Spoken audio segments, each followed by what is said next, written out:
기훈 씨가 처음부터 수시 채용을 준비한 것은 아닙니다. 대학교를 졸업하고 사진 기자가 되고 싶어 언론사 공채를 준비했는데요. 하지만 쉽지 않았습니다. 이렇다 할 자격증이나 월등한 토익 점수, 남들이 가지고 있는 스펙이 없었습니다. 그래서 자신만의 방법을 찾아 나갔죠. 예전에 언론사 공채 준비할 때죠. 그 당시에 제가 만들었던 사진 포트폴리오예요. 보도 사진. 이거는 경향에 냈던 건데 CBS 노컷에도 냈었고 뉴시스, 뉴스원, 세계일보 다 똑같은 걸로 냈거든요. 서류는 다 통과했던 거고. 카메라를 들고 거리로 나가 직접 취재도 하고 콘텐츠를 만드는 작은 회사에 취직해 경력을 쌓았습니다. 기훈 씨의 경력은 고스란히 포트폴리오로 남았습니다. 제가 이 사진 포트폴리오를 만들기 전에는 서류 전형을 한 번도 통과를 못했어요. 근데 이제 포트폴리오를 준비한 뒤로는 주요 언론사들 중에 5군데 서류 통과하고 필기를 쳤거나 면접까지 간 언론사들도 있으니까요. 포트폴리오가 도움이 되긴 됐죠, 저에게. 큰 도움이 됐어요. 하지만 마지막 관문에서 좌절했습니다. 모두에게 기회인 공채, 기훈 씨에겐 아니었습니다. 사진기자인데도 최근 몇 년간 채용 분위기 자체가 사진으로 뭔가를 해보려는 사람을 뽑는 게 아니라 글 기자랑 똑같이 뽑아가지고 그냥 사진 알려주고 사진기 쥐어주는 그런 느낌이 좀 들었어요. 그래서 개인적으로는 좀 반발심도 생겼었어요. 사진기자는 정말로 사진기자가 되고 싶어서 그 길만 준비해온 사람이 돼야 되는 거 아닌가 이런 생각도 했었기 때문에 공채가 답이라는 틀을 깨고 컨텐츠를 제작할 수 있는 회사의 수시 채용에 도전하기 시작했습니다. 기억이 새록새록하네요. 이 문서들은 2011년 것도 있고요. 2012년 것도 있고. 그 몇 군데 기업을 쓰셨던 거예요, 여태까지? 제가 지금 문서로 남아있는 거는 한 100개 좀 안 되는 정도인데 문서로 못 남긴 곳들도 많이 있고 한 250군데에서 300군데 정도 되지 않을까요? 그동안 쓴 데가. 그 정도 될 것 같아요. 지치지 않으세요? 그렇게 많이 쓰시고. 지쳤었죠. 구직할 때는 진짜 이거가 굉장한 스트레스였어요. 일단은 하나 썼다고 끝나는 게 아니고 공고는 계속 올라오고 다 각기 다른 기업마다 다른 내용을 요구를 하니까 다 다른 내용을 맞춰서 쓰고 그게 쓴다고 딱 되는 것도 아니고 발표할 때까지 마음 졸이는 것도 있고. 사보를 만드는 회사에 취업을 하고 더 나은 회사로 이직을 하고 다시 이직을 하는 과정을 통해 공채 합격 못지않은 기훈 씨만의 커리어가 쌓였습니다. 저한테 공채는 제가 하고 싶은 일로 가려고 했던 통로 중에 하나였어요. 근데 그 통로 중에 제일 먼저 눈에 띈 통로였고 큰 통로였죠. 근데 멀리서 볼 땐 되게 크게 보였는데 가까이서 보니까 저랑 안 맞는 거예요. 제가 못 들어가는 통로? 그런 거였죠. 그래서 결국은 공채를 들어가지 못했고 저는 그 대신에 공채 대신 그 큰 통로 대신 옆으로 작은 통로를 통해서 지금 앞으로 가고 있는 그런 아직 진행형인 것 같아요. 지금은 공채가 사라지고 있는 상황을 어떻게 헤쳐나가야 하는지 조언을 구하는 후배들도 하나둘 생겼습니다. 자기소개서를 쓰려고 하면은 잘 안 써지거나 혹은 기업에 제출했을 때 서류 통과가 잘 안 되거나 스펙은 충분한데 서류 통과가 안 된다 이런 고민을 하는 친구들이 많거든요. 그래서 제가 자기소개서를 좀 봐가지고 그 친구들이 좀 모를 수 있는 부분 그런 부분들에 대한 조언을 좀 주고 있어요. 취업 준비생에게 꼭 해주고 싶은 말이 있다는데요. 공채라든지 뭐 언론고시라든지 이런 걸 준비하는 분들에게 지금 당장 포기하고 다른 길을 찾으세요. 이건 절대 아니고 그거 준비하는 건 준비하시는 대로 열심히 하시고 하지만 그게 정말 안 되더라도 자존감을 완전히 잃고 내 인생이 끝났어 라고 생각은 안 하셔도 될 것 같다. 왜냐면 제가 경험해보니까 공채로 시간을 많이 허비해도 나중에 그 제가 허비했다고 생각하는 시간 동안 제가 얻은 거 분명히 있었고 그거를 토대로 그러면 내가 뭘 할 수 있을까? 내가 하고 싶은 거 뭘까를 생각해서 잘 준비를 하면은 분명히 다른 길들은 있다는 거 그런 거 정도를 말씀드리고 싶어요. 공채가 아니어도 취업의 문을 여는 열쇠는 있습니다. 그 열쇠를 어디에 어떻게 사용하는지가 관건입니다. 갑자기 자 시험지 나눠주면서 공채가 사라지는 현상을 예측해 화제가 된 이시안 교수의 수업 시간. 예비 취업 준비생들이 모여들었습니다. 이렇게 해야 돼요. 삼성 적격성 검사, 현대모터그룹 적격성 검사. 너 삼성에서 일하는데 적격한 사람이니? 현대에서 일하는데 적격한 사람이니? 적성과 완전 달라요. PSAT는 시작되고 있는 공채의 종말.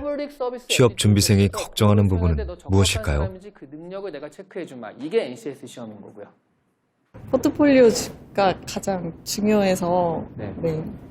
그 부분이 아무래도 요즘 그냥 취업이 어렵다는 얘기는 진짜 많이 하는데 실질적으로 그런 정보를 얻는 과정에서 어떤 게 진짜 정보고 어떤 게 좀 그냥 걸러도 괜찮은 그런 정보인지 좀 헷갈리는 경우가 있어요. 좀 정보를 어디서 얻어야 될지 그런 게 좀 헷갈리고. 구직자의 대부분은 좋은 일자리와 채용에 대한 정보의 부족을 걱정하고 있습니다. 중소기업에 대해서 이 기업이 도대체 어디 있는 거야 라고 처음 듣는 친구들이 굉장히 많아요. 그러면 그때부터 시작을 하는 거니까 이 친구가 알 수 있는 건 뭐 매출이 얼마네, 성장이 얼마네 이거밖에 모르는데 사실 중소기업 들어가면 그 안에 여러 가지 것들이 또 있잖아요. 근데 대기업 같은 경우에는 뭐를 어떻게 준비하냐가 굉장히 나와 있는 편이거든요. 삼성은 항상 뭐 지산, 그 다음에 CJ는 이런 경향 이런 식으로 굉장히 정보가 많이 나와 있는 편이잖아요. 준비하는 입장에선 이게 준비하기가 편한 거예요. 그러니까.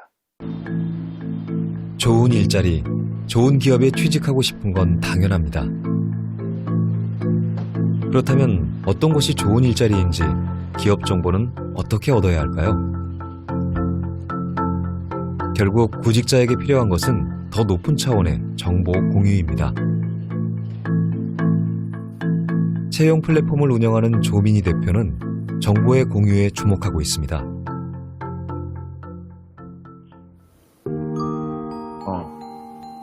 네. 시작할게요. 상무님 하시죠. 네. 오전에 미팅에서 들었는데 기본적으로 대부분의 스타트업 채용 담당자가 혹은 이제 기존 중견 대기업들의 헤드헌팅 경험이 좋지 않대요. 우리가 기존에 했던 의뢰 추천 이런 형태는 괜찮냐라고 하니까 그거는 괜찮을 것 같다라는 거였고 2013년 한 스타트업 기업이 구인의 어려움을 겪는 것을 보고 정보를 기반으로 한 채용 플랫폼을 구상했는데요. 저희는요, 대한민국 사람들 누구나 서비스에 들어와서 자기 비즈니스 프로필을 만들고 자기랑 비슷한 분야에 있는 다른 사람들과 교류를 하던가 일자리 정보를 찾던가 아니면 어떤 기업에 대한 정보를 자유롭게 찾아볼 수 있는 비즈니스 네트워킹 플랫폼입니다. 정보 교환과 공유에 네. 좀 초점이 맞춰진 맞습니다. 네, 서비스인 거고. 일에 관련된 정보 교류, 정보 교환 같은 걸 볼 수 있을 것 같아요. 내가 프로필 등록을 한 다음에 내가 관심이 있는 회사가 있으면은 그 회사에 다녔던 사람한테 연락을 해서 정보를 얻을 수 있다던가 아니면 다른 사람이 또 나한테 내가 했던 어떤 프로젝트에 관련된 도움을 얻는다던가 이런 식으로 기존에 그 뭔가 내가 이력서를 쓰고 그냥 그런 것들 DB에 등록하는 것보다 훨씬 사용자들이 가져가는 이점이 크다고 할 수 있는 거죠. 기업은 구직자가 기업을 쉽게 할 수 있도록 기업 정보를 등록하고 구직자 역시 자신의 정보를 등록해서 쌍방향으로 정보를 얻을 수 있는 겁니다.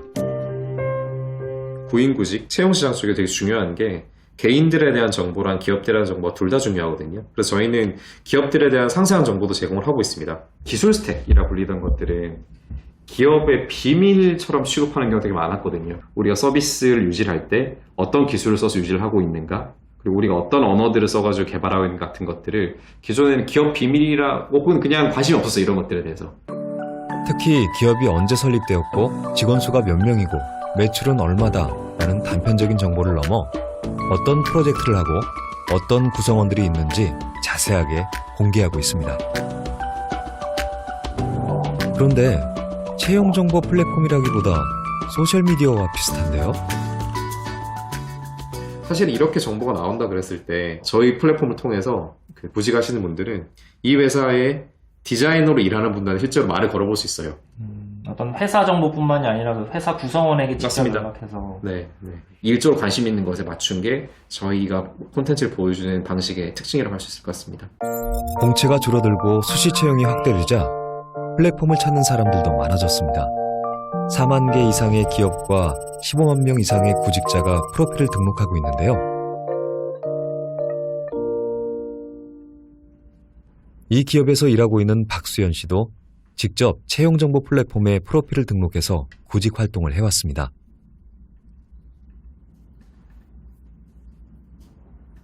저는 브랜드 디자이너이고요. 브랜딩에 필요한 모든 비주얼 디자인 작업과 마케팅 그리고 콘텐츠 제작을 같이 담당하고 있습니다. 그 채용 시장과 관련된 스타트업인데 좀 수연님은 활용을 좀 하세요? 그럼 그 플랫폼 정보들을? 저도 그것을 통해서 이제 입사를 하게 되었고요. 뭐 디자인 쪽에서 일하다 보니까 디자이너 분들 아니면 뭐 스타트업 CEO 분들 이런 분들이 메시지를 주셔가지고 소통을 하기도 해요. 웹상에 프로필을 작성하면 비슷한 직무를 하는 사람들끼리 인맥을 맺고 소통할 수 있습니다. 또 기업에 지원하거나 역으로 기업으로부터 채용을 제안받기도 하는데요. 이를 통해 양질의 정보를 나누는 것이 이 플랫폼이 지향하는 궁극적인 가치입니다. 사실 예전에는 기업에 한번 들어가고 나면 어떤 내 직무 스킬 같은 것들 회사 내에서만 다 이렇게 쌓으면 됐고 사실 하던 일을 계속 반복을 하면은 그 분야에서 전문가가 되어 가니까 연봉도 차례차례 오르는 어떤 그런 시대였거든요. 근데 지금은 내가 뭔가 앞으로 10년, 20년 후에 우리 회사에서 하게 될 것 같았던 어떤 매니저 일이 갑자기 없어져 버리는 거예요.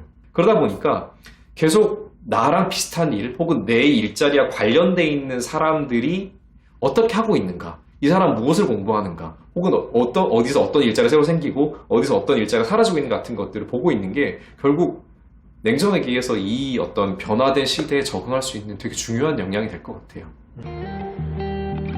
공채의 종말은 먼 미래의 일이 아닙니다.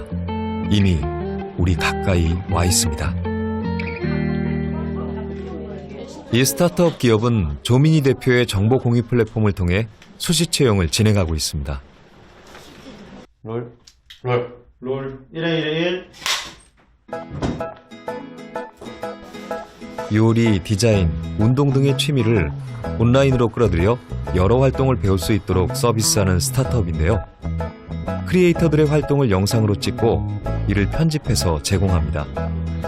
클릭 몇 번만으로 손쉽게 취미 활동을 배울 수 있어서 젊은 층에게 주목받고 있습니다. 1년 만에 직원 8명에서 80명으로 급성장했는데요. 이쯤 되니 신입사원이 첫 출근하는 풍경도 그리 낯설지 않습니다.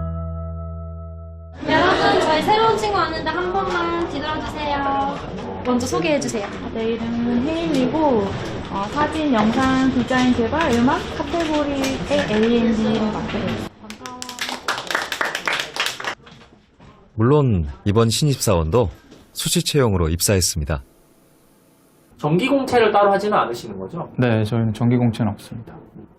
빠르게 저희가 원하는 시기에 맞춰서 원하는 인력을 뽑으려고 하기 때문에 공채보다는 수시 채용으로 가는 거죠.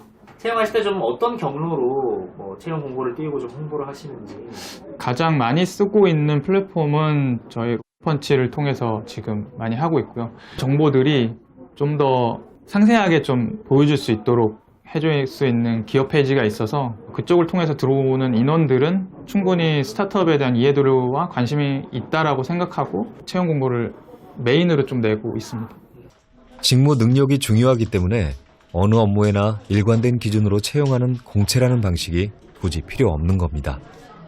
대기업에서 말하는 공채 폐지의 이유와 비슷합니다.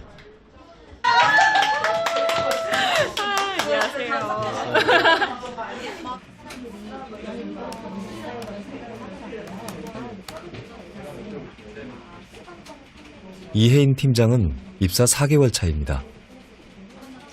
저는 이제 MD로 지금 일을 하고 있고요. 그래서 MD 같은 경우에는 크리에이터를 모셔오는 것 시작에서부터 클래스를 개설하기까지의 모든 과정들을 다 담당을 하고 있다고 보시면 돼요. 그래서 내일 오전에 바꿔 와야 돼, 우리들이. 그래서 12시 전까지 우리들이 다음에 바꿀 거를 넣어놔야 제니가 쭉 해서 바꿔줘. 두 군데의 기업에 입사해서 컨텐츠와 관련한 경험을 쌓았고 그것이 취업과 업무에 큰 도움이 됐습니다. 직무 능력을 보고 채용했기 때문에 입사 4개월 차지만 업무 처리가 아주 능숙한데요.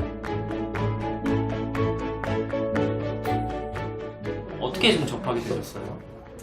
펀치 채용 공고 링크를 보고 지원을 하게 됐어요.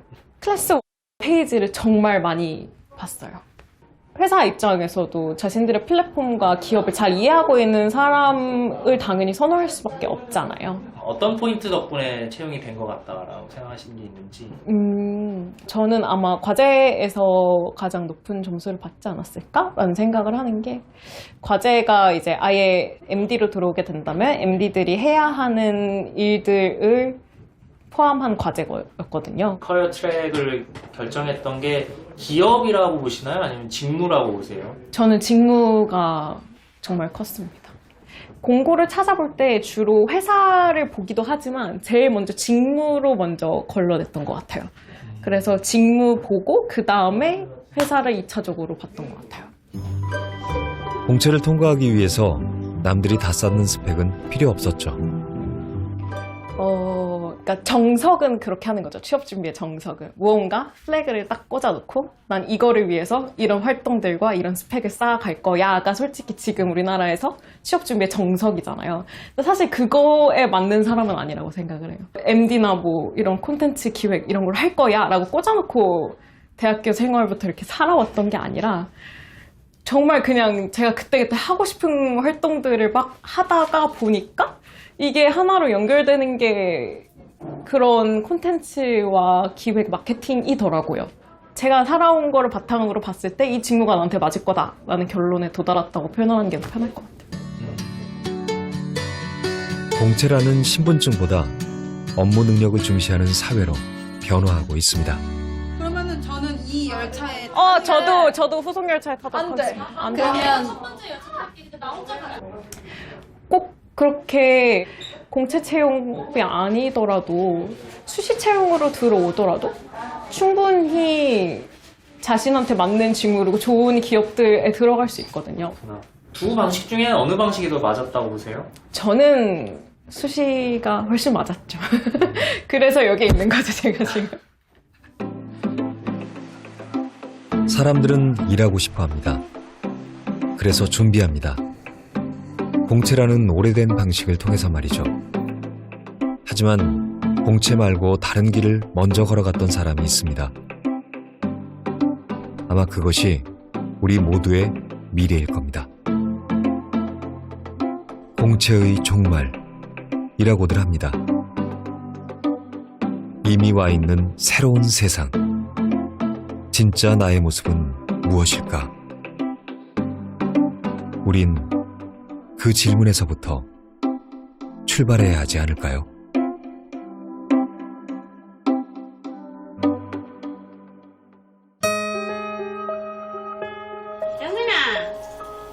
일어나라. 밥 해놨다, 오늘아. 난 철이 없다. 어제 철이 들라는다.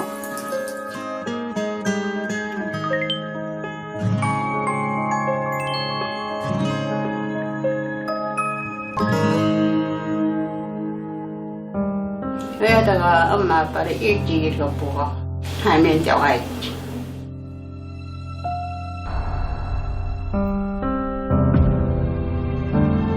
돈 어떻게 버리니? 이거는 못 버리지.